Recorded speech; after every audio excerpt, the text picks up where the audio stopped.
Wherever you are, whatever you're doing, stay with us as the Suns get set to shine. Here's Perry to Gar-Hurd. Here's the jump shot. Comes to Marley, a long three. He got it! He got it! Suns have swept the Denver Nuggets. The Suns are going to the conference finals. Another Sir Charles, and he flies in for a wham, bam, slam. Rushed by George defensively. Booker waiting with it. He's way out on the perimeter now. Booker lobs it for Ayton. Ayton looks, goes over to Rubio. Rubio on the drive. Waits, shoots. The shot is not good. Rebound Zubats. He loses it. Suns get it back to Rubio. Time. 6 seconds left in the game. Out to Booker. 5 seconds, 4 seconds. Booker on the drive. Goes up. Here's the shot. Shoot! Booker! And the Suns win the game. Devin Booker at the buzzer puts it up and puts it in. Oh, brother!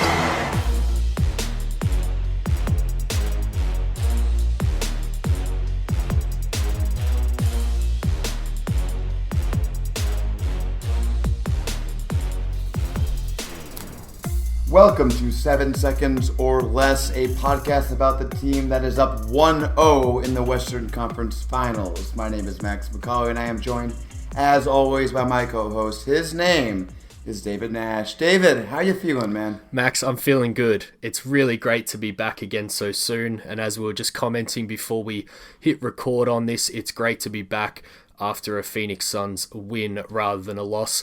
We didn't get to do too many of these post-game on the same day after a win, and definitely not a win of this stature, Max, so I'm super excited.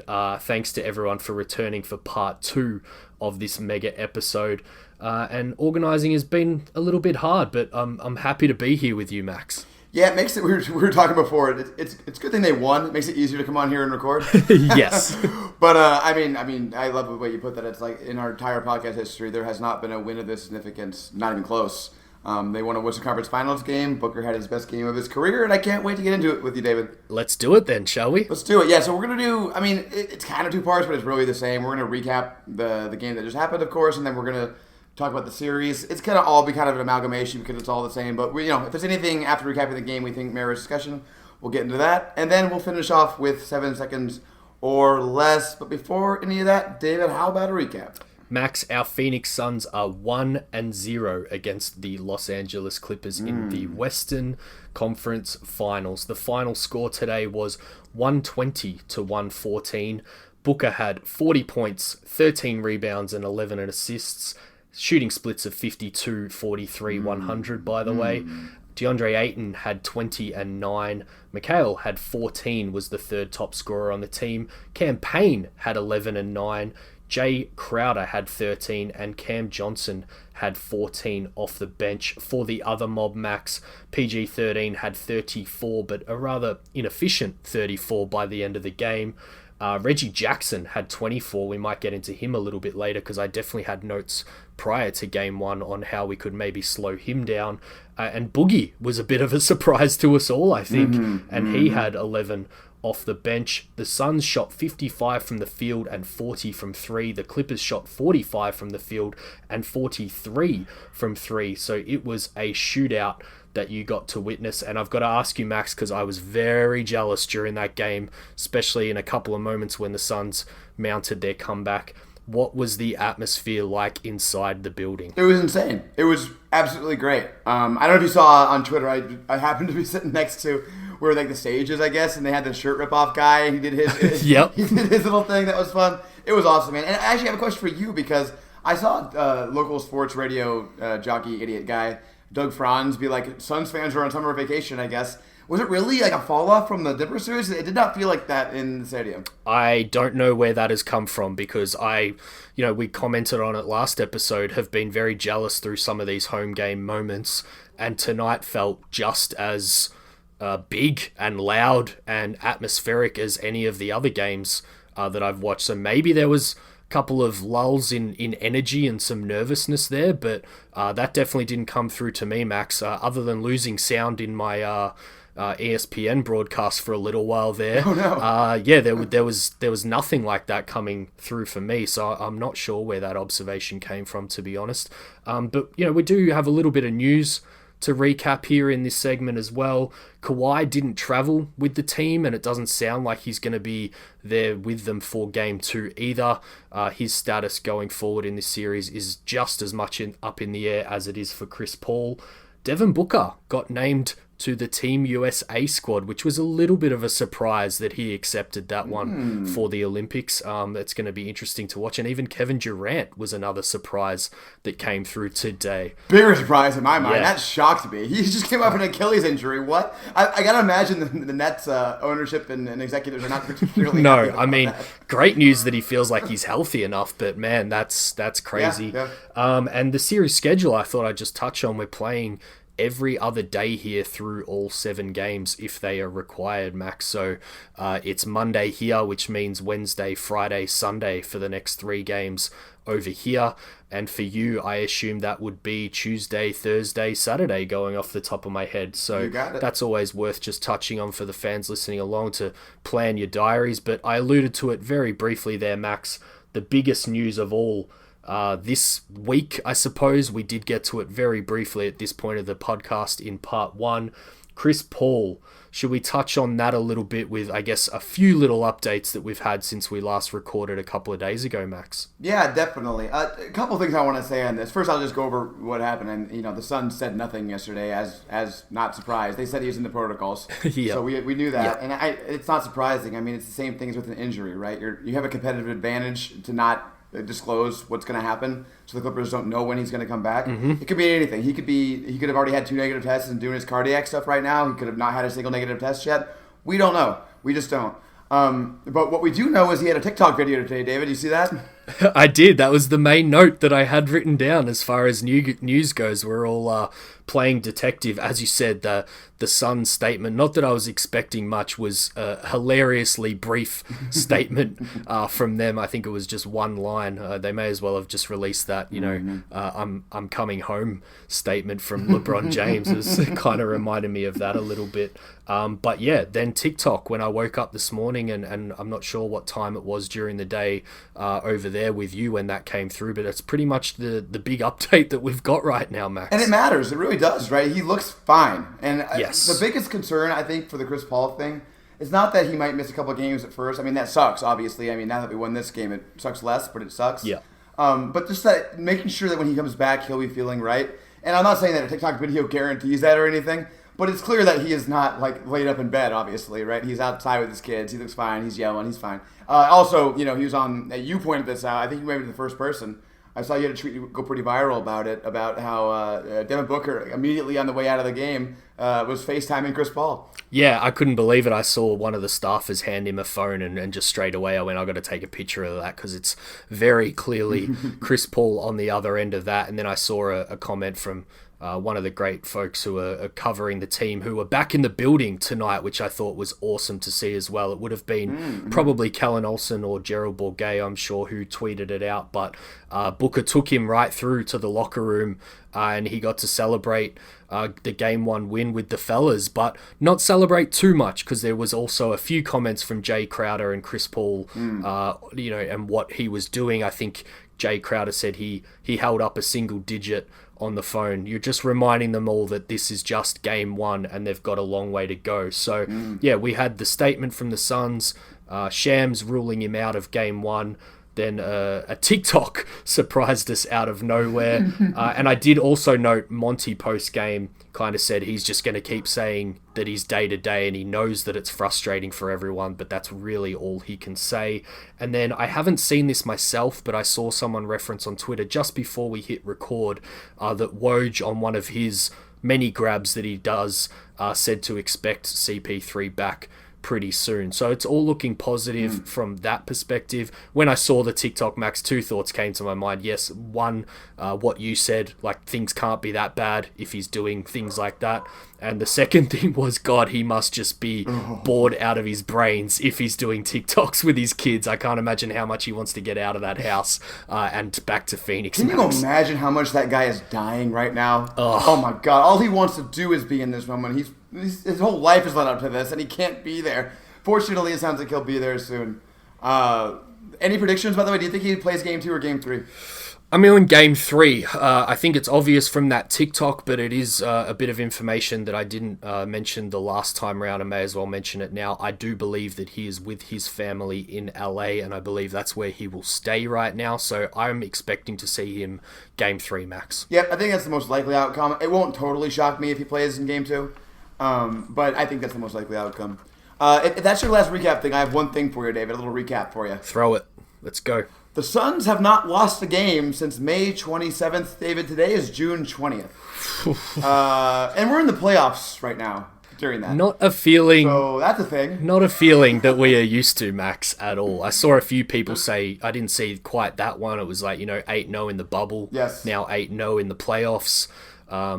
Just all kinds of stats are getting thrown at the moment that we're just not used to as Suns fans. But, the feeling around this team is just amazing at the moment. We've got to keep riding that. There will be some bumps along the way. There always is when you're on a quest to win it all, Max. But I'm very much enjoying the energy around the team right now. Speaking of stats being thrown around, David, should we stop burying the lead and talk about Devin Booker? I think we should. Let's get into talking about Game 1. As you said at the top there, we'll probably cover some things about the whole series at the end that don't come up through Game 1. But to be honest, I wrote notes before Game 1, Max, last night for this podcast, kind of previewing the series, and a lot of them came out in that game. So not many surprises from that perspective from me. So I can't wait to talk about it.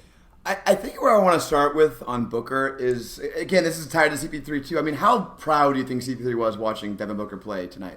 He was just, I think my favorite stat of all Booker stats, and there's a lot of good ones, you went over some of the recap, was 2 turnovers total. Yep. And 44 minutes of action. I think both of those turnovers were Beverly catching him from behind. Yep. I think.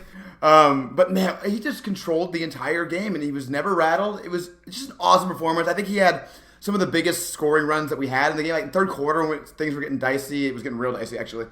He started making, he made that huge 3, remember? Yep. And he made a couple jump shots in a row. Obviously, one of my favorites from him was the end of the second half, end of the first half, when he hit that beautiful, gorgeous pull-up jumper to go into the half. I mean, I don't know, David, it's hard.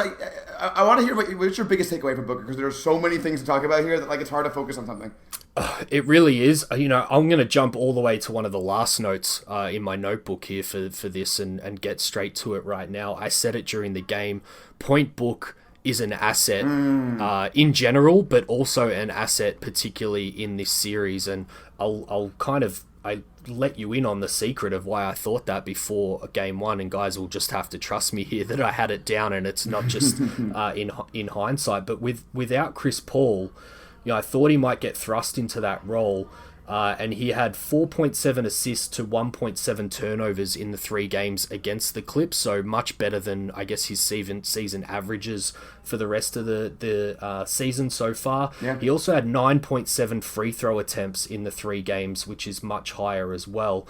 And I just thought, watching back some of the film in those games, that they really lent into him in that role, and with Chris Paul out, that we were really going to need him to do that. So he was my big number 1 wild card. I know that's not much of a shock to go, Devin Booker's your wild card for Game 1, David, calm down. But I thought him in that role in particular. And then the other thing, commented, I think in the second quarter, I've been commenting on this a lot from game to game, but I think that's the first game this playoffs where I've seen it in the game with the adjustment.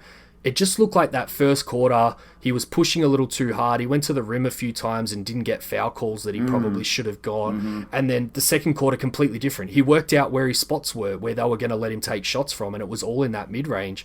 And that's when he just took off, Max. It was a little CP3-ish, was it not? It was. He was pulling up right in the spots. It was gorgeous. One other thing I want to mention, I love this stat from Chris Hansen. Booker had 10 rebounds 6 times in the regular season in his entire career. He now has 4 10-plus rebound performances in 11 playoff games, including his career-high rebound performance tonight with 13.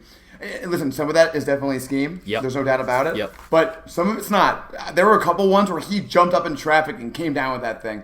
And the way he's playing on everything right now, defensively also, Dave, I thought he was good defensively in this game. I thought, again, the complete game that he has in the playoffs right now is something we've never seen him do. It's reminiscent also of what Ayton's doing. It's like the fact that our best players are playing the best ball of their entire careers in the playoffs, it's hard to like have anything more exciting happen to you as an NBA sports fan. It's really awesome. And I think the other note that I had down is he shot 18% from 3 in those 3 games against the Clippers. So I was kind of like, if that can get, is that their scheme, or, was that just luck, when you're looking at such a small sample size. He was 3 of 7 tonight from 3, a couple of really big ones, and he was ultra efficient in general. I set it up the top, 52% from the field, 43 from 3, and hit all 7 of his shots from the line as well. But yeah, his defense, I thought, you touching on it there, great point. The rebounding you touched on, the late rebound, was probably the biggest one of all 13 that he had. That was a man's rebound when they gave us the scare at the very end of the game there. It was a complete game, and for a guy who has been labelled very incomplete throughout his career so far, for him to do that in a playoff game in the Western Conference Finals, I don't want to quote this because I'm probably going to misremember it, but not many people have done what he just did in the Western Conference Finals, Max. Like, we're literally talking like a small handful. Yeah, I mean, listen, that's a legendary performance. No matter what happens here, going here on out, like, Devin Booker has proven himself. He is everything that we thought he was, and it's a moment that Suns fans should really, really bask in. One stat we should throw out, I'm sure you saw this from Kellen, 50 of the Suns' 63 second half points were assisted or made by Devin Booker. Yep. Fantastic. I mean, as much as he was great in the first half, and he was, especially in the second quarter, I think that you're right to point that out. Second half, he was just everything. He played every single minute. And that's something we should get to, too. And I want to talk about Monty a little bit. Maybe we can talk a little bit about him now. Yeah. I thought, I had some problems with him earlier in the game, and I still think there were some things he did wrong, but one thing he did not do wrong was let Devin Booker play the entire second half. I was listening to the radio on the way home, and they were doing some of his press conference, and he was like, Devin Booker came to me, he's like, I'm not tired. Yeah. And then Monty's like, I was looking at him with a little gas, and then he got a rebound and a fast break and just win. Yeah. It's like, okay, I guess you're good. And that was a huge advantage because, the Clippers played 36 hours ago, or before the game started, against Utah. And so we were going to have to wear them out. I mean, it was the obvious strategy. And the fact that Paul George had to sit in the beginning of the fourth quarter and Booker didn't, may have been the difference in the whole game. Yeah, and I think Monty touched on that he was confident given the rest that we've had. And we kind of said it, I think, last episode, how much that rest was going to benefit the Suns versus, the Clippers basically haven't had, 2 days off in a row for over a month now since everything started in the playoffs. So we saw that, I think, in the second half, touched on it before, as hot and flamethrowy as PG-13 I should say, was early in the game. His stats ended up being quite inefficient and maybe lost his legs a little bit there as the Suns really pressed him. But last thing on Booker, and kind of related to Paul George too, one note that I had down before game one was how quickly can they get Paul George to guard Devin Booker and therefore hurt him on the other end. Yes. You touched it there with Devin Booker's defense when he had to was incredible, but the quicker that they can get that to happen is going to be a huge, huge advantage because, Booker's just shown in game one, there's no one else on that Clippers team when he's locked in that can guard him, so Paul George might be the only option that they have. And if that timing happens around when Chris Paul comes back as well, then, big tick for the Suns, Max. It's a great point. I had that written down. Like, why? I was actually surprised they didn't do it in this game more. I mean, we only have one guy who really creates our offense right now, or campaign, to be fair. Yeah. But, Booker's the guy. And the fact that Paul George, really has a reputation as an excellent defender, and I think he is a pretty good defender. I don't think he's as good as he used to be. Yep. But as you said, he's definitely still their best option on Booker, and I would be surprised if we don't see that in game two. I mean, I think it's kind of the adjustment they have to make, particularly if Chris Paul is not back yet. I mean, because if Chris Paul's not back yet, then you're playing this game again, right? Same rosters. Yeah. So what's the biggest adjustment you make there? I mean, you can't have Booker go for 40, 13, 11 efficiently. You just can't. You're not going to win games like that. Nope, not at all. So, I think that it still didn't get to the bottom. I didn't look very hard. Didn't get to the bottom of why Zubac started the second half and whether that had anything to do with an injury for Marcus Morris. But those two were the biggest two things. And if they've both happened in game one naturally and not via, injury or anything. If they've got Paul George worried about Devin Booker and they've already made them go big as a reaction to DeAndre Ayton doing great, and that might be a good segue for the next player to talk about here, Max. That's just 2 big ticks from game one for the Suns. Yeah, let's definitely talk about that now, because I actually think in some ways, I mean, Booker's obviously the headliner of what happened here, but maybe the most important thing that happened here was that DeAndre Ayton not only hung in the game, which was a concern given the Clippers' propensity to go small, but I don't think Marcus Morris was hurt. I mean, they were posting him up. That was their offense at the beginning of the fourth quarter. So I feel like maybe what happened was the Clippers were they kind of panicked. I think they were like, oh, wow, I don't think this is Rudy Gobert. I think we're going to have to this guy can punish his offense a little bit. Like the first play of the entire game, if you remember, was Jay Crowder, I think, missed a 3, and then Ayton got the offensive rebound and put it back in. Which is so big. Yeah, so big. Keep going. That's everything. And I think that they put Zubac in because they were like, this is how we can stop this guy. And if we're dictating the way this game's going to be played, this series is going to be played, and they have to respond to Ayton, like, in some ways, knock on wood, series over, Yeah, we've got them right where we want them, if that's what they're doing. And where, we've commented when we have got the chance to jump on the pod together in rare times that, one thing that we don't love about Monty is that he reacts to the other team a little bit too much. So if we've got them playing on our terms and reacting to what we're doing, it's just, as I said, another huge tick. But, I'm going to throw impromptu 5 stars at you here, Max, to kind of set the agenda. We said we're going to talk about Ayton next. Book was definitely 5 with 40, 13, 11. DeAndre Ayton had 29 rebounds and 2 assists in this one and was 10 of 14 from the field. I'm going to go through this to give you a little bit of time to nitpick me here. Cam Payne, I gave my 3 stars. 11, 3, 4, 1, and 1, and was 5 of 10 from the field, and only 1 turnover, Max. Mikal, I thought, had a quintessential Mikal game, so I gave him 2 stars with 14, 1, 2, 1, and 2, and he hit 2 threes. 5 stars, really tough. The last star here, Max, is really, really tough. It is. I went Cam Johnson off the bench with 14 points, 2 threes. Thought he played really great defense, but it could have gone to almost any one of the... I shouldn't say that because we're going to touch on it at some point. Dario and Etuan Moore. I'm giving it to each one more, David. Yeah, they weren't exactly what you would have hoped in this game. Although, we'll get into it a bit with Monty because you kind of talked about it a little bit before there. But Cam Johnson, I went 1. Would you order that any differently, or would you throw someone new in there, Max? Yeah, I think this might be our biggest disagreement on this so far in the playoffs. And I don't think... I agree with you generally that the guys who were involved. I think I would have given Jay Crowder 3 stars.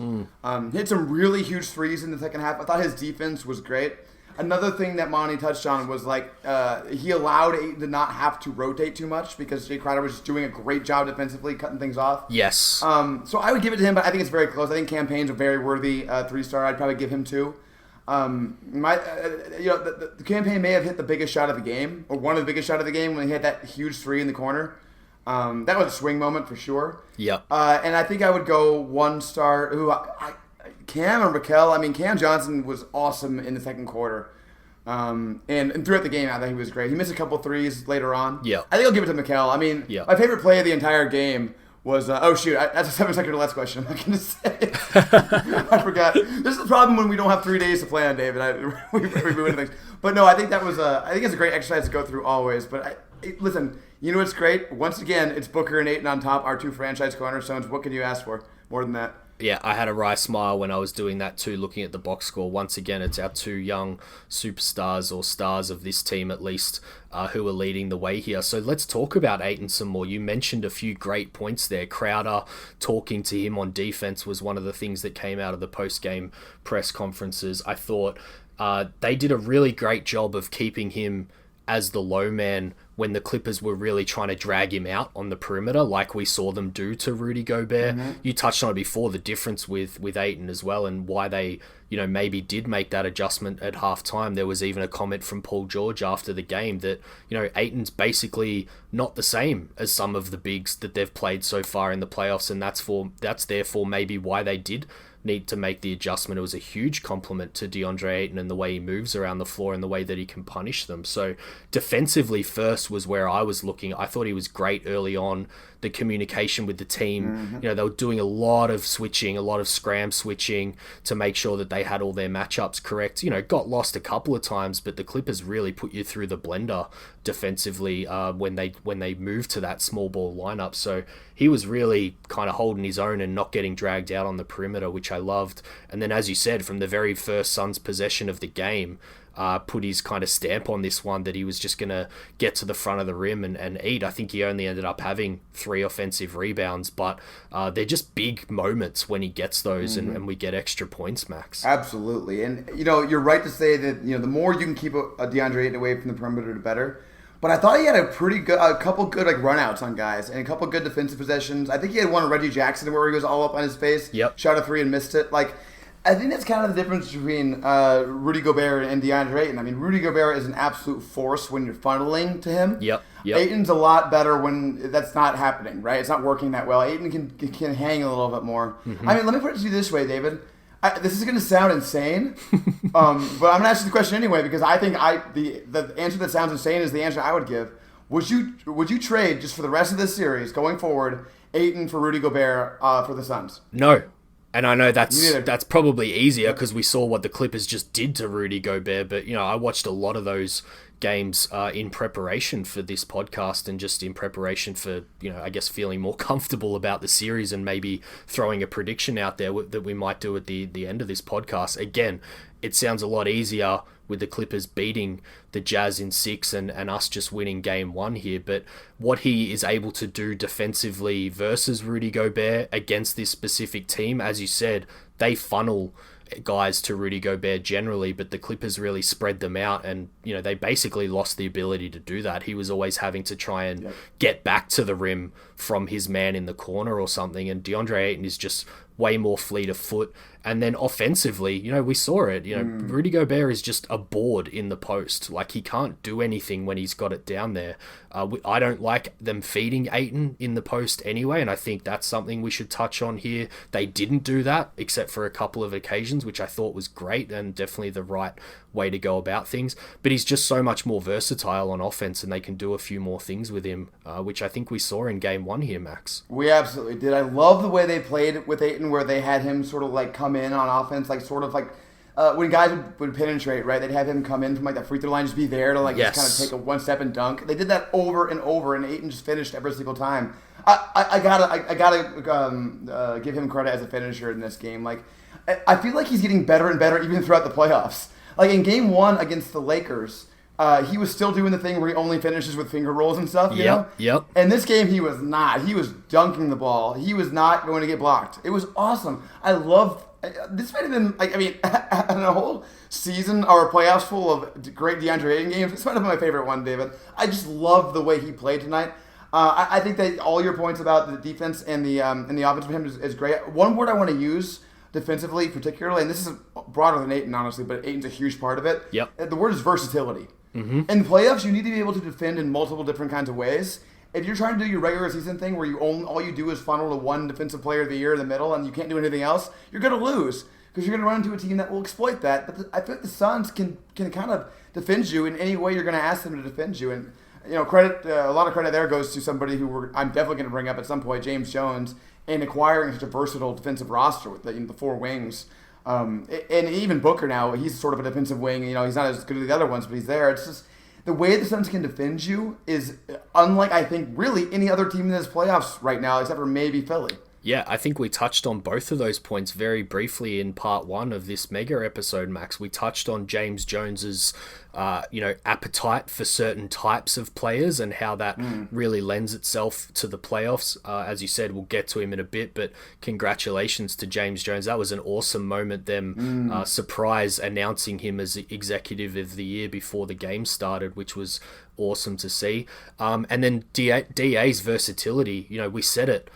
This was going to be a big challenge for him if it ended up being the Clippers, is what we said in part 1. It did end up being the Clippers, and it now means, yes, we're only 1 game in, but he's had the role against, the dunker spot type guy in Andre Drummond, and then having to help over on guys like Anthony Davis when needed. He's had the, just go one-on-one with Nikola Jokic and try and stop him as best you can with very little doubles and things like that and not much help. And now we've seen he's going to get dragged out to the corner by Terrence Mann and various guys, and he's going to have to switch on guards, and he's going to have to try and make it back to the rim to block shots and get defensive rebounds. And I thought he did a great job of scrambling around tonight, and he's just a much harder guy. They tried to shoot over him. They made a couple when his hands were down, but they definitely didn't exploit him anywhere near as much as what I saw with Rudy Gobert. And I think the big difference there I had written down, the Jazz did a terrible job with their perimeter guys and exposed Gobert themselves when he was the guy trying to make it back. And I had down as the note before Game 1, I had faith that the Suns' wings and guards were going to be able to offer up a little bit more resistance than the Jazz were able to, and that was going to help DeAndre too, and just give him a fraction of a second longer to get back and help or get back to his man after helping on the rotation. And we definitely saw that in Game 1. Absolutely. And, the Suns did give up a fair share of open threes and open corner threes specifically. Yep. But I think, I haven't gone back and watched the tape, obviously, but just, my impression was that a lot of those came on broken plays, transition, or offensive rebounds. Yep. I think when we were to set in the half court, I think we did a very good job of defending them. Agreed. Really on every level. The only way they were scoring on us very well there was when Paul George, which is awesome. And we should say, I know Paul George finished with a really inefficient, scoring line, but 7 of 12 from 3 will always help you. And I thought he was really, really damn good, particularly in that third quarter when he kind of took over the game. I think we were up by 6, and then we were all of a sudden down by 6. Yep. And it was really him. I mean, he was awesome in this game. And a point. This is a little of a tangent, but we're going to go on these a little bit. We are. A point that Scott Howard made that I thought was great was that, listen, they had a spectacular, maybe not as efficient as you want, but I think a very, very good Paul George game tonight. Yep. They have to have that to win, and they didn't win this one. And if they have any games in this series, assuming Kawhi doesn't come back, where Paul George is pedestrian, they're not going to win the game, David. They can't. They need to have this every night or better from Paul George. And the fact that we just survived one of those bullets, it's fantastic. Yeah, I thought, one of the notes that I had, and it definitely happened in this game, a note that I've got in the second quarter here is that Paul George is getting his, but he's getting a pretty good whistle, which might bode well for the series as a whole with a guy like Devin Booker. But one of the pre-series notes that I had was, do we just let Paul George get his and, shut down everyone else? And I did not expect when writing that note that I would look at Reggie Jackson getting 10 of 19 in this game, and them also getting 11 points from DeMarcus Cousins off the bench. But the funny thing is, Max, they got that and they still lost. So as you said, Paul George going off, I was really kind of just let that happen and try and limit some of the other guys. I just don't think they can score enough points to keep up with us if we're on. That's definitely happened, but it's happened with a really good Reggie Jackson game and with a pretty good Paul George game. As you said, the inefficiency towards the end there is cancelled out a little bit with him going 7 of 15. There was a stretch there where it just didn't look like he could miss, and it was, I was tearing my hair out, as I'm sure everyone listening to this was during it as well. So yeah, they'll definitely hurt from this one and feel like they've left a win on the table, which is great news for the Suns going forward, because as I look up and down the box score here, I'm just not sure they're going to have enough contributors, Max, to get themselves back in the series. But you mentioned it before, last point maybe on DeAndre Ayton. I thought the Suns had clearly set up a game plan where he was the trail man, not just in transition, but in a lot of their half-court sets, rather than him sitting in the dunker spot like a Rudy Gobert would. That might be the comparison here between the Suns and the Jazz, and where they differ a little bit. They kind of have Ayton up in those handoffs, and then he kind of sat back, even though he's not a deep threat, and doesn't have gravity that way. The Suns were driving and they just knew he was going to be there every time. A few guys got stuck in the air and it looked like we might turn it over, and then last minute they get it to DeAndre for one of those dunks, and he's definitely dunking because he's feeding off the crowd and the energy that they provide when he dunks, and I'm very, very happy to see it, Max. And as we've said all along through these playoffs, maybe this is just what he needs. He's a big game player, and we're not going to see any of those finger rolls anymore. We're going to see him slam it down. So yeah, like you said, I haven't rewatched the game yet. That's generally where I feel like I get my better analysis from, but one thing I'm definitely going to be re-looking for is some of those sets where they did dump it off to DeAndre, and I just thought it was awesome. Again, I hope we're not looking like we're patting ourselves on the back too much here, but we mentioned DeAndre being that more trusted bailout option last episode, and it really happened in this game. It did. I also love the point you just made about Ayton feeding off the crowd. I think that's exactly right. Yeah. I think it's hard for Ayton to play in games where there's 10,000 fans. It's January and no one cares. I think this is Ayton needs. He's not Booker. He's not naturally locked into basketball. He wants to play for fans. Yeah. I mean, remember him at the airport, right? Who was the guy who was most soaking in the fan love in the airport? So true. He wrote that wonderful article in the Players Tribune that I encourage anybody who hasn't read yet to read. It's just great, and a large part of it is talking about how the fans and how much he loves it. I think he loves being in the limelight. Yep. I think he really enjoys it. And listen, it's benefiting the hell out of us right now, so I have no complaints about that. David, can I give you a stat about our wings tonight? Please do. So our wings, I'm defining our wings as Mikal Bridges, Jay Crowder, Cam Johnson, and Torrey Craig. Okay. So they were very good from three, David. They were 9 of 20 from three for 45%. That's fantastic. You'll take that anytime. But I think the even more impressive stat to me, and I think the thing that maybe would take some teams off guard, is the fact that they were 19 of 34 from the field. 56%. Those guys can do things on offense besides shoot threes. And I think you saw a couple times tonight. I think Mikal in particular, the Clippers seem to not know that he can do things. And it benefited us greatly. And I think that's a difference between us and a lot of other teams that build themselves with a lot of 3-and-D players. Yep. Our 3-and-D players also can attack closeouts and do other things. And it just makes us, again, the word I come back to is versatile.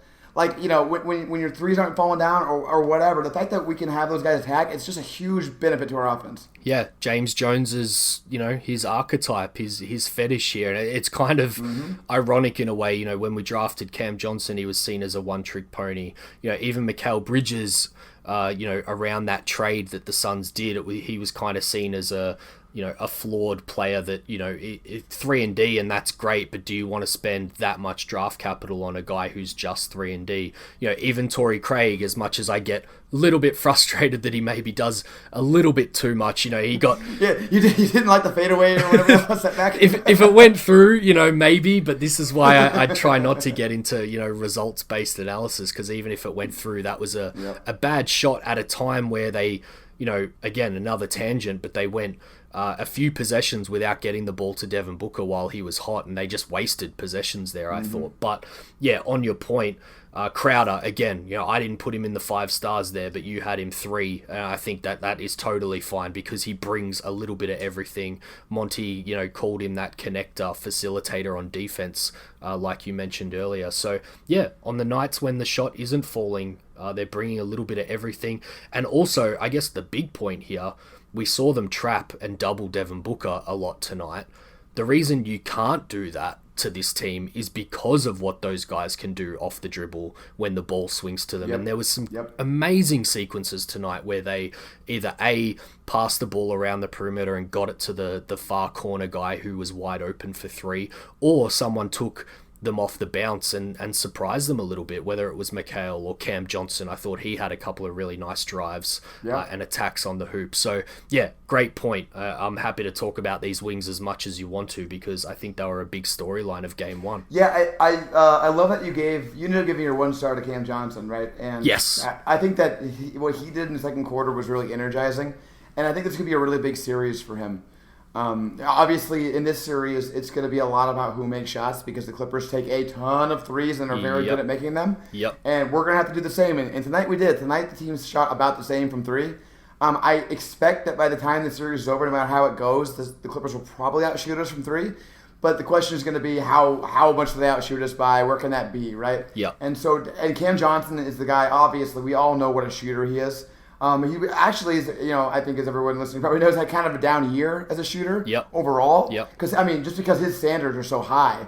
And he can get himself going in this series and shoot, have a series where he shoots 45% from three on high volume and maybe plays a little bit more than he played in the other series. I think that could be just massive for this team because I guarantee you you're going to have Reggie Jackson and Terrence Mann and Nick Batum and all those guys shooting. So we got to bring our horses. Yeah, and I'd kind of, maybe me sneaking him in as one star here is being a little bit biased because before the game started, I said, that we were potting after game one. So had to get a few takes out before they happened. And one of them is that, and it was kind of on the back of things that you highlighted on our previous pods. Even though his minutes were down, Yep. I thought he'd been really good so far in the playoffs. And I was just looking at the matchup going, he has to play, 25 plus minutes a night in this matchup. And, he's had 24 and a half tonight and just did everything that we've seen of him so far in the playoffs, but just for longer because he got a bigger opportunity. And to see his first couple of threes go down and then to see him attack off the dribble and get a couple of gimmies at the rim as well. I even thought that the Clippers tried to attack him a couple of times on defense and learnt very quickly. I think Terrence Mann learnt on one go into the paint that Cam Johnson's not a guy that you're just going to kind of run through like he maybe managed to do against some of the Jazz in their last game where they made that miraculous comeback on the back of Terrence Mann. So yeah, I just think that Cam Johnson was primed for a breakout game. Happy to be right on that one. And I think, as you said, we might see it even more because he's just going to be the guy that ball ends up swinging to. And I'm so confident. There was a stretch there during the game where both him and Mikal had shots go in and out, which was just heartbreaking when we were trying to finish them off. Yeah. But he's going to hit 40% of his threes if they're the kinds of looks that he's getting. And that's why, early on, I think in the first quarter, I commented on how good the shot quality was from the Suns. They're not always going to fall. You can't always get suckered into results-based analysis. You've got to look at what they're generating and hope and kind of, have faith that the averages will kind of, even things out for you. And I think it did by the end of the game, just by the amount of great looks that the Suns were getting. I'm glad you brought up Terrence Mann, particularly in the context of our wings. Because Terrence Mann had 9 points tonight, David. Yep. He went 3 for 3 from 3. And listen, he'll do that. He had some open shots in the corner. That's something that he'll do. Yep. But he did not do what he did, as you pointed out, against the Jazz, which was just kind of punish them down low. Yep. I don't think he can get away with that against this team. I mean, I know Joe Ingles is your man. Bojan Bogdanovic is a great player. They're just not the same kind of versatile wings that we have.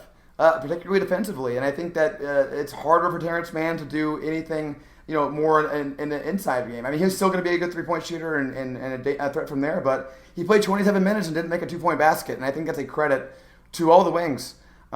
Really, I thought that was a huge part of the game because, I don't expect him to score 39 or whatever he scored against the Jazz. Yeah. But he is somebody who can really get going, and he can be sort of their second scorer at times, or maybe third behind Reggie Jackson. And I thought the fact that he wasn't was a huge key to this game. Yeah, and as we said before, that's going to be the key to this series. Can the Clippers get a new guy every game to pop up and be the second or third guy to Paul George, who's going to probably consistently give them 30 plus throughout the series? And Mann's one of those candidates. And yeah, we touched on it already, but the Jazz, if you watch those games, they just got blown by constantly. And I think by the end of this series, if people haven't learnt already, this Suns team is a really, really great collection of both one-on-one defenders and also a team that is just on a string defensively together at the moment. And they're not going to be easy to break down like the Clippers saw in the last series. So yeah, I think we can probably put a bow on the wings discussion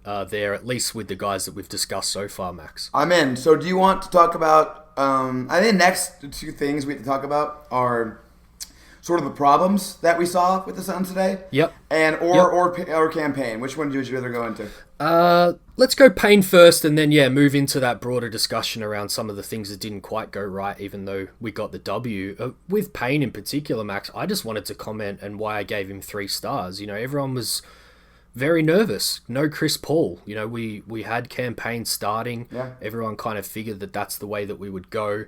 And you don't need him to be Chris Paul, and you can't expect him to be Chris Paul. But one thing that he did do was take care of the basketball. And For him to have 9 assists and only 1 turnover, if you wanted him to replicate one thing from Chris Paul in this game, that was probably going to be the thing, Max.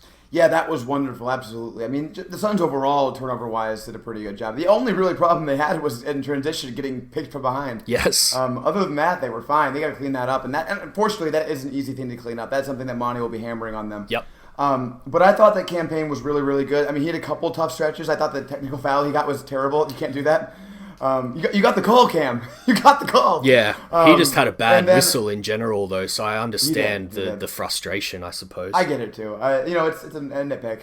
And there was one stretch, I think, in the second or third, I can't remember which quarter, second or third, where he had a couple bad possessions in a row. But overall, I thought he was great. I thought his finishing around the rim was fantastic. Yep. Off the glass. I think that when he was on the floor, I felt confident. I think that he is perfectly capable. I mean, I don't want it to be the whole playoffs because I want Chris Paul to come back very, very soon. But, if we have to play a game 2, for example, and campaign starts, I will be perfectly confident with that. Nothing today surprised me. I think campaign's been this all season. But it's nice to see that, starting game 1 of the Western Conference Finals is a different challenge the campaign has faced so far. In his career. It's kind of been like a leveling up thing the whole time for campaign. Yep. And this was a big level up, and he totally rose to the challenge. I couldn't have been happier with it, honestly. Yeah, and he's the third and the last of my wild card candidates that I wrote down before the series started. You're just going to have to trust me on this, guys. I'm an honest person. I'm not trying to big myself up here too much, but Cam Johnson was the second, and obviously Point Book was the first, which we touched off at the top. Big reason, as I said, watched the 3 games against the Clippers again, watched a lot of the Jazz series, and we're going to get into this at some point with the Clippers' defensive scheme and the switching and what else the Suns can do in this series to try and exploit it. One thing is pull-up threes, Max, and Campaign is our best pull-up 3 shooter on the team. Devin Booker has the most volume but is a little bit inefficient as far as all of his shots go from there, and Chris Paul is also way up there on the leaderboard, but obviously isn't playing right now. The Clippers do this thing where I would call it a lazy switch. As the pick and roll is about to happen, one guy kind of hands the ball handler over to the other guy as he's, moving around the screen. But they're quite lazy with it. There's not a lot of pressure on the ball, and it's kind of, as I said, it's kind of just a handover. You can get a lot of pull-up threes in those situations, and the kind of pull-up threes that Campaign really loves. Top of the key, got a little bit of distance, and he'll just let it fly when you're least expecting it. Didn't do it a lot in this game, but I definitely wanted to note it as something that might come out throughout the rest of the series, because it's one way to beat the switch. 37% from 3 on the season on pull-ups. And he also shot 40% in the 3 games against the Clippers. So that's something for everyone listening to watch for the rest of the series. We got a great Campaign game without having a great Campaign shooting from deep game. And if he can have another one of those games, that's going to go a long way to getting another W in this series, Max. Yeah, that's a really good note. I like the pull-up 3-point shooting note. As you pointed out, Booker's not been particularly efficient on those shots this season or in his career. But he was good on them tonight for the most part. He was. He really was. And in the playoffs overall, he's been better, I think, than he was in the regular season, certainly. And the rim pressure, you said, we've got to double down on that. Campaign, I'm not sure I've seen a guy in the league that quite has this reputation versus actual stats, at least in my mind anyway. His rim stats are terrible. I keep looking back thinking that he's going to have good stats for the playoffs and having turned it around.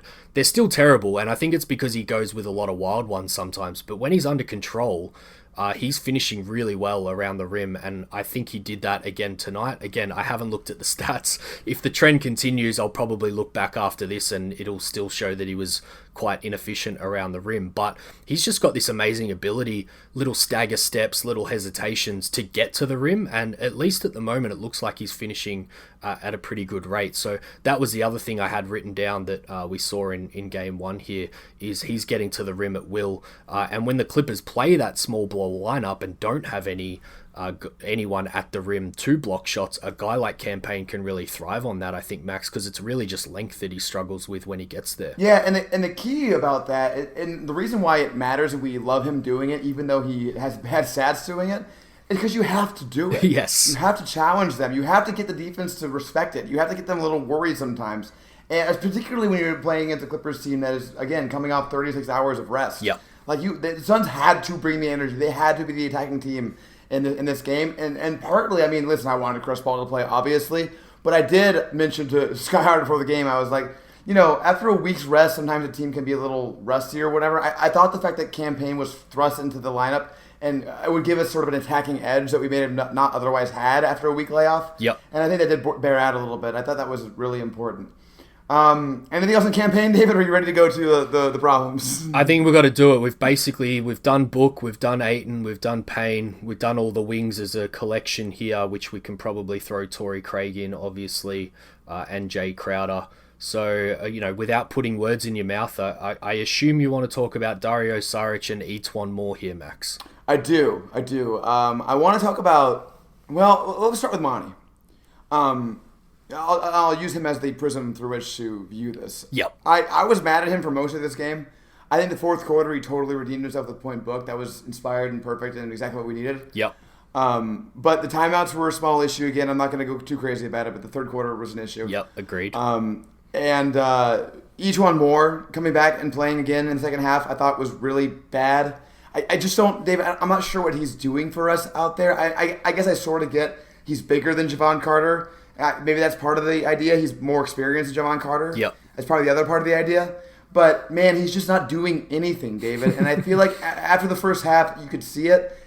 Javon Carter is, first of all, he played a lot more than Etuan Moore did in the regular season, particularly with Campaign. Yep. So I feel like that is an obvious chemistry thing you go to. I think that was a mistake. But he's also just a better shooter and a better defender, really. I mean, he's not as big, but I think he does more things. It's just like, what do you think? Am I crazy? Should they have played Javon Carter second half? And I guess more importantly, because we already won the game, should he play in game 2 over Etuan Moore? Yeah, it's funny, and I think that's the more important question. I'm not surprised. I'm kind of with you on both Dario and Etuan here, but at the same time, I'm not surprised by it. I've touched on the last few episodes. I'm trying, to do better in the last year or so at looking at these decisions through Monty's eyes and not being so black and white with it, where it's like, guy playing badly, bench him, right. Type equations. And I think with Monty, the important thing to touch on here is the position that Dario plays in that backup role, and particularly against the Clippers here, and the position that Etuan was playing in that backup, ball handler role. I think both of them at their best is the best version that the Suns have in those two roles, and that's what Monty really wants, and he's gonna give those guys an opportunity. I'm looking at it here. Dario played 11 minutes, Etuan played 11 as well, basically just shy of 11. So he hasn't gone with them too much, and I think I saw our friend Ali Kozi on Twitter made a great point with Point Book, which you touched on there. Monty kind of waiting as long as he did might have actually been a really shrewd move by him to not allow the Clippers to adjust to it for the end of the game situation. And I think that's a really great way to look at it, and how I was trying to look at it, even though I was getting frustrated just like everyone else as the game was going on. I think the way to look at it is Monty was just trying to get through those patches as best as he possibly could with who he thought was going to be best able to do it. And I think the skill that both of those guys have in theory, and I know it's very different to the practice of what we actually saw in game 1, but they can both make quick decisions off the dribble as that ball's pinging around and they're doubling Book. Whereas, in theory, a guy like Javon Carter, probably a better shooter, can do a little bit more with it as a scorer, but isn't the kind of facilitator that Etuan Moore can be when he's really rolling. Now, he wasn't rolling in this game, and to give Monty a bit of credit, he did go away from both of those guys when it mattered the most, and I guess that's the only pushback that I would have. I don't think Monty really rode them into the ground and lost us the game, which I know is really easy to say in hindsight because we won. We'd probably be talking very different about the 21 minutes that those two guys played combined if they didn't win the game, Max. Yeah, and we'll get to Dario in a second. I want to talk about him. I'm actually less mad about that. I almost feel like there's just no other options in some ways. Yes. But the Etuan Moore thing, I totally get it on every front. I understand why he did that. I expected Etuan Moore to play in this game for sure. Yeah. I was surprised that it was just him, I guess. I don't really know why Javon didn't even get a chance. I kind of feel like, if they're going to be playing Patrick Beverley on the Clippers, Like, all right, well, then play Javon Carter with him. Yeah. Like, maybe match those 2 minutes because, like, he's kind of the same guy except for he's good at basketball. Other than that, I don't know, man. And listen, I'm not super bad about it because it's one game. And listen, you have a game plan. You don't want to totally throw it out the window just because each one. Also, it's not like Ishan Moore was killing us. He just wasn't doing anything. Yeah, I'm looking at his stats here. Like, he's just got donuts across the board. Yeah. But he does only have 1 turnover to 2 assists and got a steal. So, yeah, I think it would have been made a lot easier if he was actually turning the ball over a heap, and we would have been calling for Monty to make that change probably a lot louder. But I think you touched on it right at the top there. The more important question is, does he go with something different for game 2? I think every opportunity we've had to touch on this with Monty, we have taken. He has made great adjustments from game to game. Maybe doesn't make all the right adjustments in game that we would really love to see, but that's just a product of him riding with his guys, and I think that's how we've got this far in the first place, is the tremendous amount of faith that the guys who play for him take from the confidence, or I should put that the other way, the tremendous amount of confidence they take from the faith that Monty puts in them. But I do think he looks back at film, and I would be shocked, to be honest, and probably a little bit critical if Chris Paul's not back next game and the change isn't made to maybe give Javon a go in that role. Well, especially because I think the great point that Ali made, and you reiterated that, maybe that was a kind of a surprise thing to have the point book unleashed in the fourth quarter. Yeah. Well, cat's out of the bag, right? So yes. Maybe now it's time to just go point book with Javon as the off guard, because I think that's a good role for him. As a shooter, and all the energy stuff he brings. Maybe kind of a start the second quarter lineup. Maybe that's what we'll see. I'd love to see that for sure. We should get to Dario though, because I think that's something I actually have a problem with. Was the more, not a huge problem, but a problem enough. I think it should be adjusted. I don't think Monty should change the Dario thing. I thought that maybe he should have pulled him in this game because Dario was just a disaster in the first half, like a disaster. And it was bad. It ended up, I actually, to give Dario credit, he did have a good defensive possession. I think maybe at the beginning of the fourth quarter or into the third on Cousins where we had a rebound, so that was nice. But overall, it wasn't going well. I think that if they continue to do the Cousins thing in the backup role, which I'm not sure they'll do that or not. It might be dicey with Dario. They have to think about other things. But I think overall, because of the way Dario played against Denver, and because it was just a small sample size, 11 minutes, I think I'd go back with him, because otherwise it's Frank, and I'm not sure I want to see Frank. Yeah, I totally agree. And I think we touched on it right up the top there. I think everyone was a little bit shocked by Boogie coming into the game, including Dario himself. We've been talking about it. He's has been very low on confidence, and him being able to play quite well in that Denver series, we were really positive about him, slowly turning around. He probably knew what his role was going to be coming into this series, how much he was going to play. And then all of a sudden he's guarding, a rolling DeMarcus Cousins in the second quarter, and everyone's kind of a little bit taken aback of where this game went. As you said, as the game went on, he only really played 2 small stints here, but he did some nice things, a couple of good defensive possessions, took an absolute huge elbow to the jaw from DeMarcus Cousins, which can't be, left out of the conversation talking about game 1 either. But yeah, I think the other options aren't there. And I actually think you hit it on the nail there. I don't know if we see it again, because Boogie was terrible defensively for all the 11 points that he gave them offensively. And I do think that it was one of Ty Lue's first punches, seeing how bad we are in the reserves behind DeAndre Ayton. He wanted to try and catch Monty out and see if he could get him to panic into playing Frank Kaminsky or going small against DeMarcus or something. And yeah, I'm kind of with you. I'm glad they stayed with their guys and rode that one out, because again, it's another rolling the averages out a little bit. Take the little 5 minutes that DeMarcus was playing really well, but then if you look at the full minutes across the board, I'll just go to it now. Plus minus isn't the best stat for this sometimes, but DeMarcus Cousins was minus 11 for the game, which was only beaten by Rajon Rondo, who was minus 14 in this one, Max. So, yeah, it averaged out towards the end there was the main. It's fun to see a good coaching matchup, isn't it? Like, I think that both coaches really had nice surprises in their bags tonight. Yeah. Obviously, Ty Lue with the DeMarcus Cousins thing, which no one saw coming. But when you think about it, it makes a ton of sense. This guy was a very, very, very talented scorer in his day, and to have him try to come in and exploit our biggest weakness, brilliant. I don't know if it totally worked, but I think it was the right thing to do.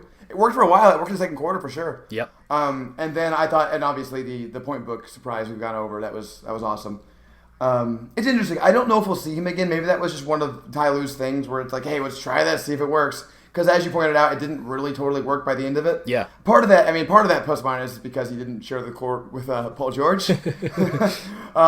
Very much, but yeah, I mean, I think that I don't know.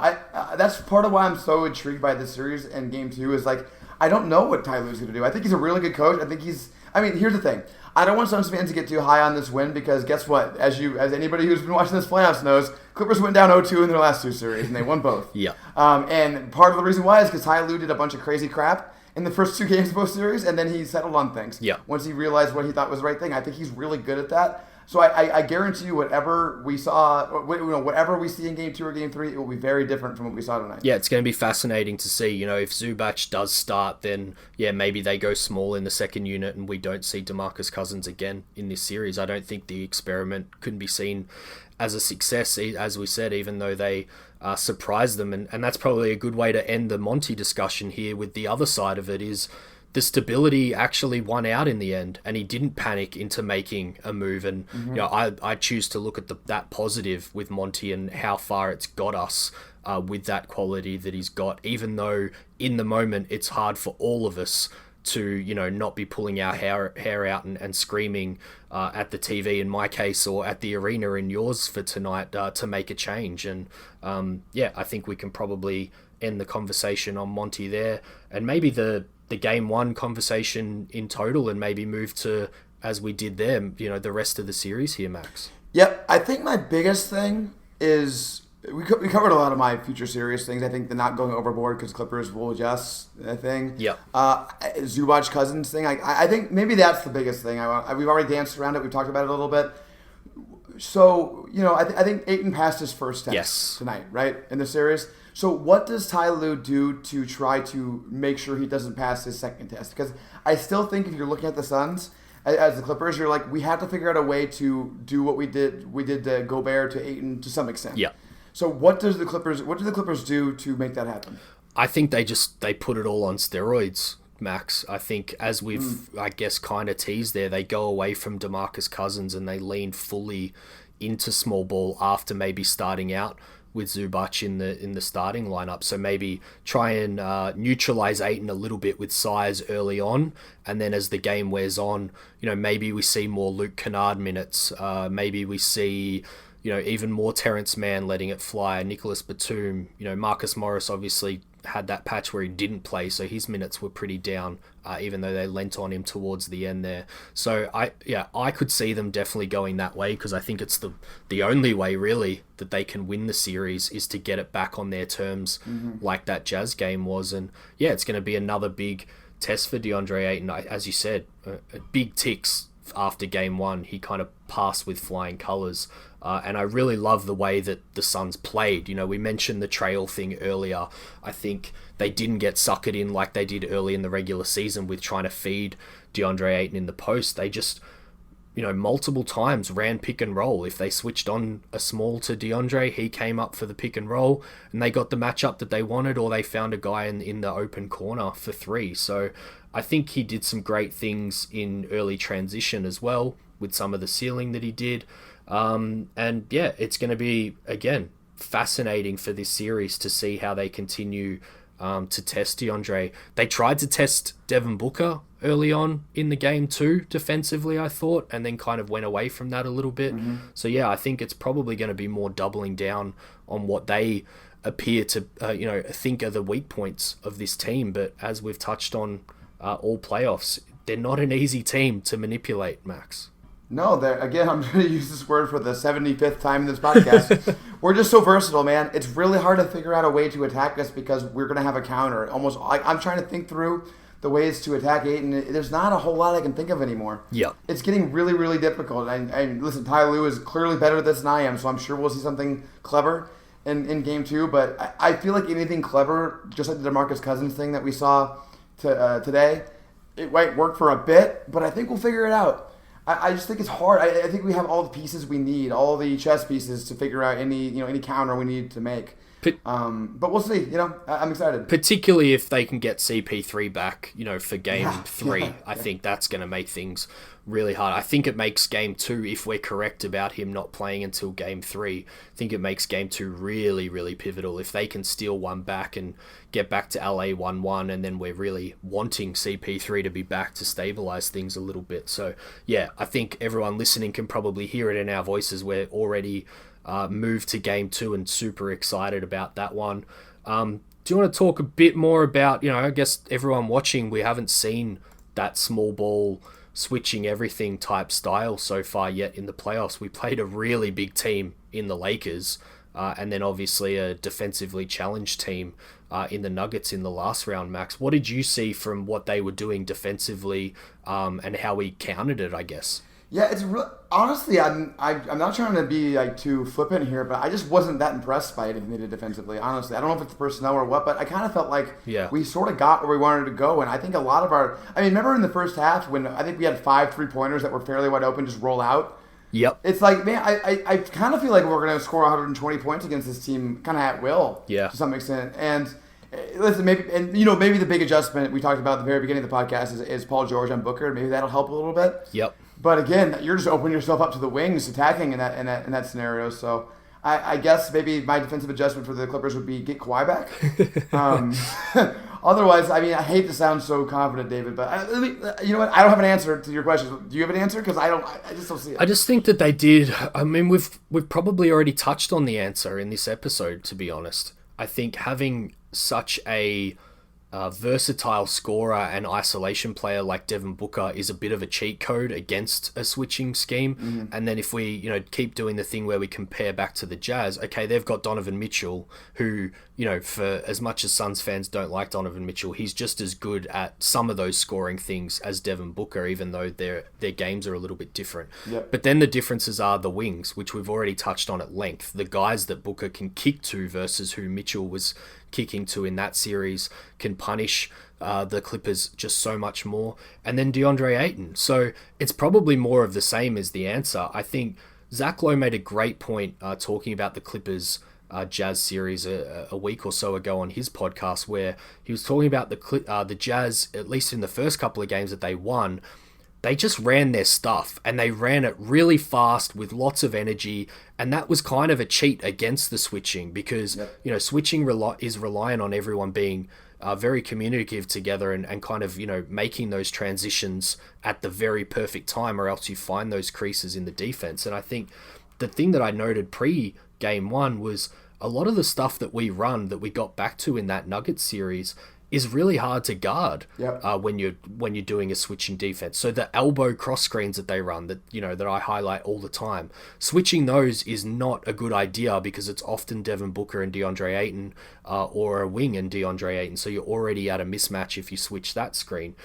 Double drag we saw a little bit in this game where they have 2 screeners up top.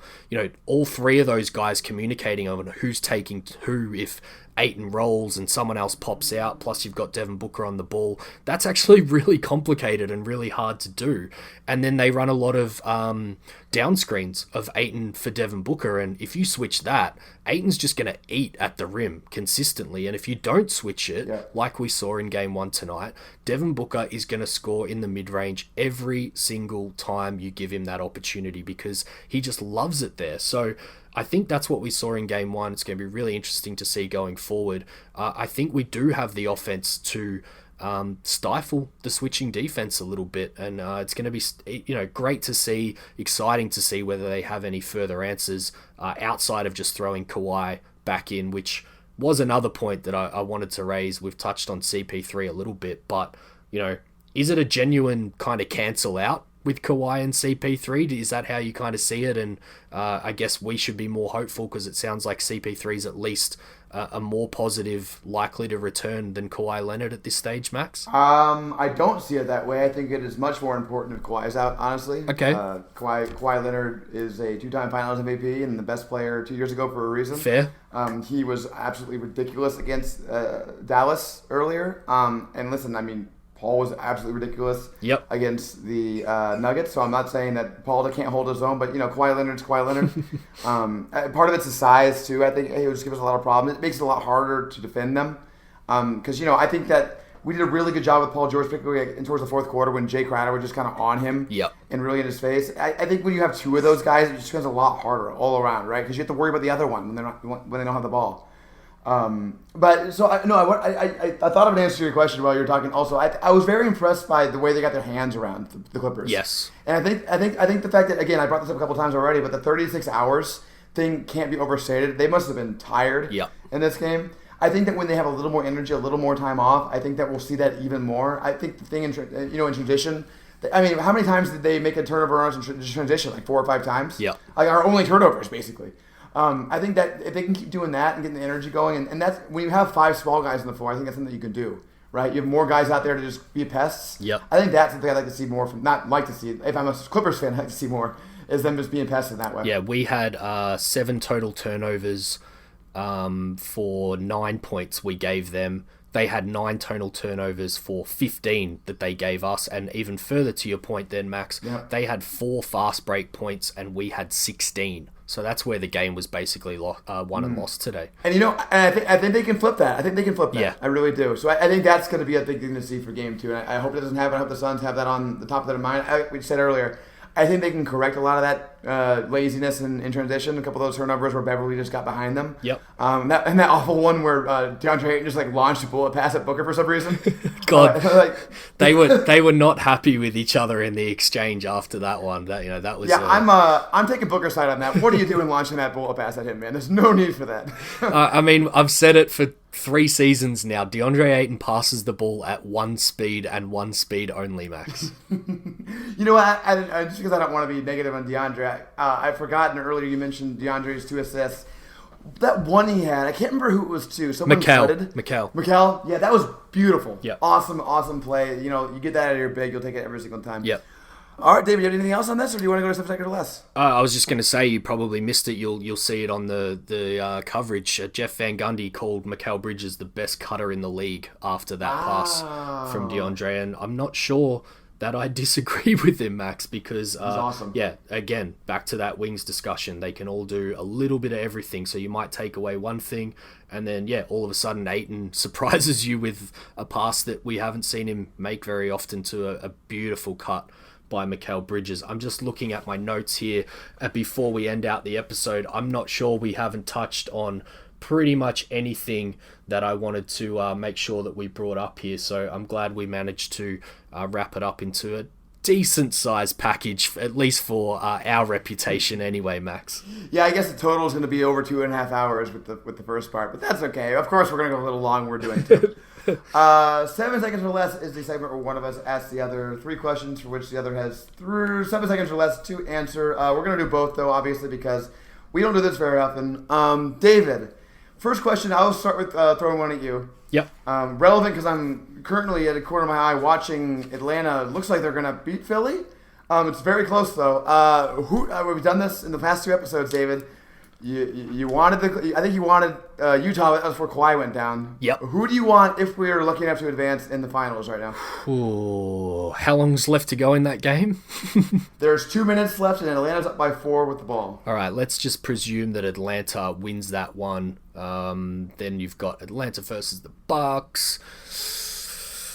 Oh, that is really tough. If Philly was in the equation, I'd definitely kind of be interested in taking them the way that they're structured. I've got to take Atlanta against the Bucks as far as what I would prefer for the Suns to face in the finals match. You have to, although Trae Young is definitely scary. In fact, he's hit a huge 3, so he's definitely scary. He's very scary. They've both got things you could exploit, but I just think Atlanta are a little bit easier to exploit. But they've got that offense that maybe it is a little bit easier to game plan against the Milwaukee Bucks, for instance, Max. Yeah, and we have the horses to go against Milwaukee. I think we both agree, though, before your next question, that Brooklyn losing last night was very, very good for the Suns. I was very happy when I saw that result, Max. Yeah, that was helpful. All right, what you got? All right, I'm going with a different set of questions here. I think I doubled up the last 2 episodes. I'm wiping the slate clean for my questions here, Max. Okay. Here is the 2018 NBA Draft Top 10. Ayton, Bagley, Luka, Jaren Jackson Jr., Trey, Bumba, why am I going blank here? Wendell Carter Jr. Wendell Carter, yeah. You went blank because Wendell Carter is the most boring player in the NBA. Colin Sexton, Knox, and Miles Bridges. Other notable players are SGA, Michael Porter Jr., and Dante DiVincenzo. As of right now, where would you draft DeAndre Ayton and Mikal Bridges in that draft class, Max? This is a wildly rude question, David. Maybe I'm just a homer. I think you got to take Luka and Trey 1 and 2, obviously, in whatever order you want. Probably Luka 1. But at this point, I think I'm taking Ayton third, right? With what he's shown he can do in the playoffs, it's crazy. Like, it's so valuable. I mean, he shut down the MVP, and then he showed he can play against a switching defense in a way Gobert couldn't. Like, I mean, I don't know how you don't give him his due for that. And then SGA is there, SGA or Mikal. I mean, for the Suns, I can definitely tell you it's Mikal over SGA for sure. Yeah. The star upside and MPJ too, that's a different story. But I think, here's what I'll say diplomatically. I think that for the Suns, and that's all I'm going to answer, I would take Ayton and Mikal right up there, right behind those superstars. Yep, and I won't let myself off the hook here.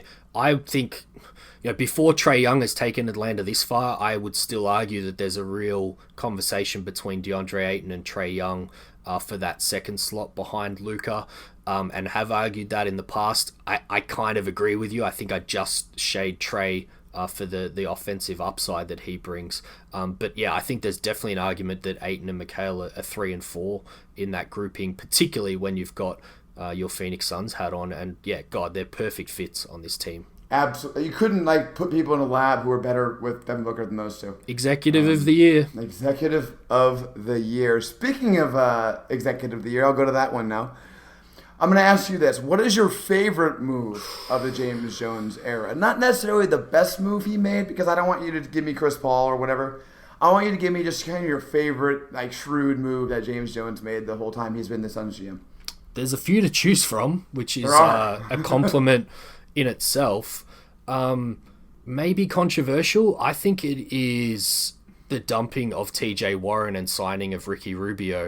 I just think that we're going to be, no matter what this team ends up doing this season, we're going to be able to point back to those moves, heavily criticized, both of them at the time, as being the starting point of this. And I think, maybe a mistake of the last GM is he just thought that at some stage you were going to be able to flick a switch and go from terribly bad to terribly good. And I just don't think that history in the NBA has showed that many teams have ever been able to do that unless you have a big 3 land on your doorstep. And I think James Jones, that move exemplifies James Jones as a GM the most, where he understands the building blocks that you've got put in place to get to a position like the Suns are right now, Max. I think I want to change my answer to your answer, because my answer was going to be the draft day trades. I mean, same day, honestly, when they traded number 6 for number 11, took Cam Johnson and got Dario out of it. Yeah.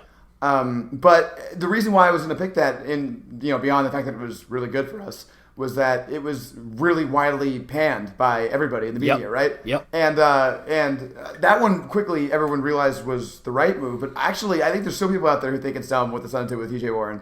And they just don't get it. They don't understand the value of cap space, the value of resetting your team and your culture. And I think that, you're right. It's the TJ Warren thing, because they just had to reset that entire offseason. They had to get TJ Warren out of there. Not that he's a bad guy or anything. It's just, it was a legacy they had to get out. They had to bring in a new point guard. They needed the cap space. It was, the way you put it, perfect. Exemplifies what James Jones is all about. Yep. And your one would have been my second choice for sure, and the one that I was debating up against. But yeah, I think it's pretty clear cut for me.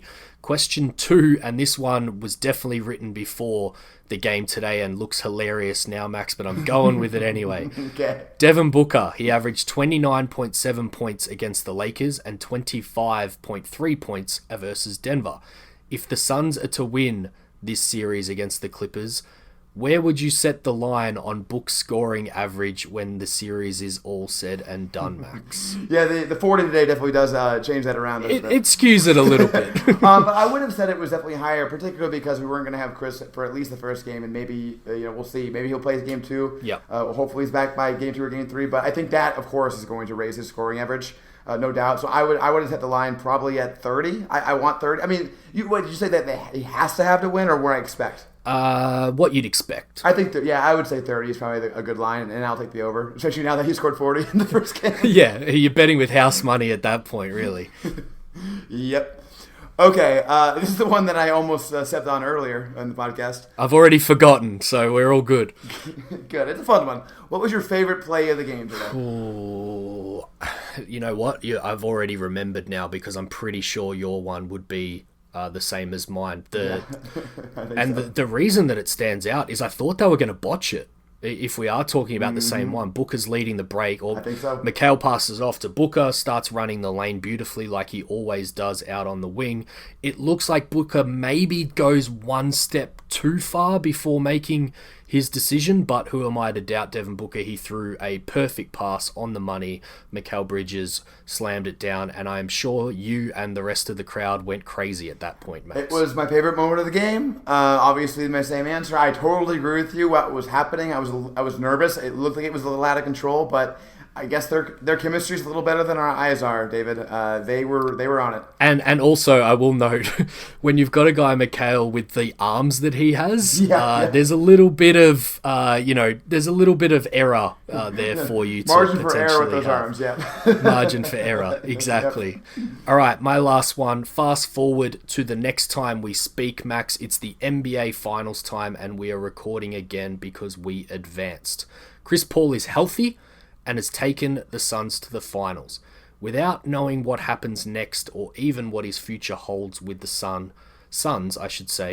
does he automatically surpass Nash as the favorite point guard of all time? Not the best, long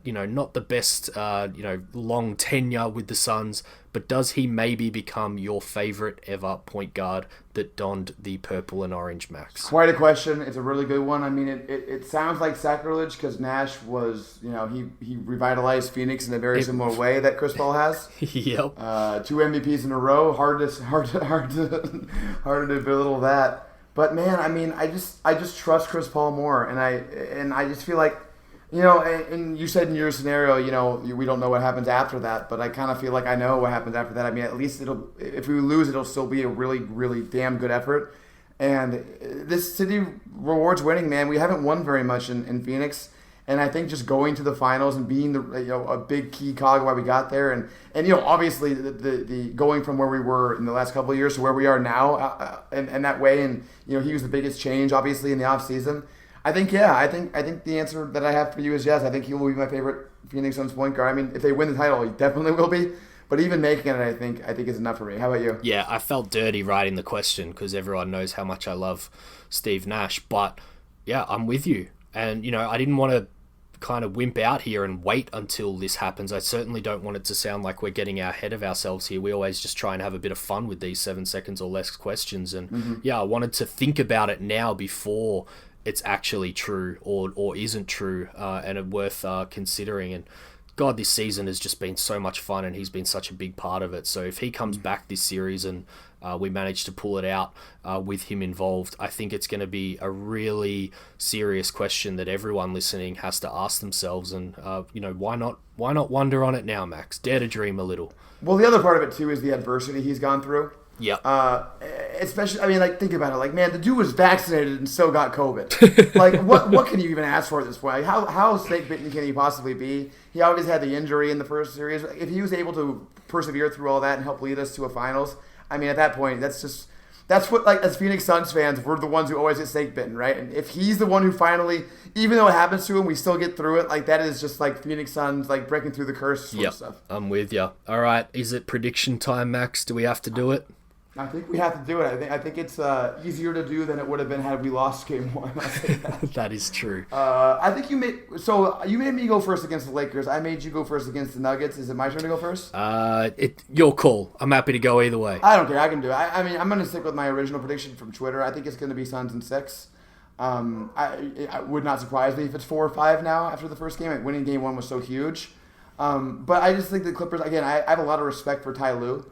I think he's going to have some good adjustments. I think Paul George will win a game or two by himself. I know the Jokic thing didn't work out, but Paul George is sort of a different animal than Jokic. It's hard to shut him down in the same way. Yeah. So I think that's where I'm going to go with it. I think we close out. Once again, unfortunately, the home fans for third straight series are not going to get us to watch their Suns close out at home, but I think they'll take it if it's an NBA Finals appearance is the result. Again, tremendous amount of trust has to go into this episode, guys. I wrote this down before game 1, and you'll just have to trust me on that one. Same as Max, I wrote down Suns in 6, and that is on the basis that we don't see any Kawhi Leonard and that we do see Chris Paul around about that game 3 mark. And I think I'm with you, Max. I think I would even add the caveat that if all that remains true and they manage to hold this next one without CP3 at home and he does return for game 3, I could see Suns in 5. Yeah, it wouldn't shock me at all. And I mean, honestly, even Suns in 4, if it becomes clear the Clippers are just sort of in the same way as the Nuggets. Like, they lost their second or their best player in this instance. And the backup guys like Terrence Mann had his awesome cameo, but maybe he just isn't going to be that, Yeah. And maybe the Suns just outdo them with Chris Paul. I mean, they won tonight. If they get Chris Paul back, maybe it's just too much, Yep. And, Suns in 4, not that it needs any other momentum, but another series sweep would certainly give it more momentum, Max. That guy might be Mayor of Phoenix if he wins his straight in 4.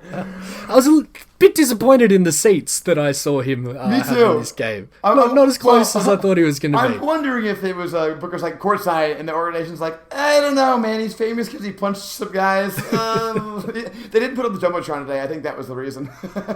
Yeah, and the shirt off kid did get on the Jumbotron, which just further validates me putting him at the top of 5 stars in the last episode, Max. But I'm not sure when we'll be back. So a big thanks again to you for jumping on these and the listeners for listening. I really hope we're back, but it has been fun until this point otherwise. Hell yeah, even if we're not back, it's been a great ride, but I'm hoping and expecting that we'll be back for another one before the NBA Finals. Not going to win.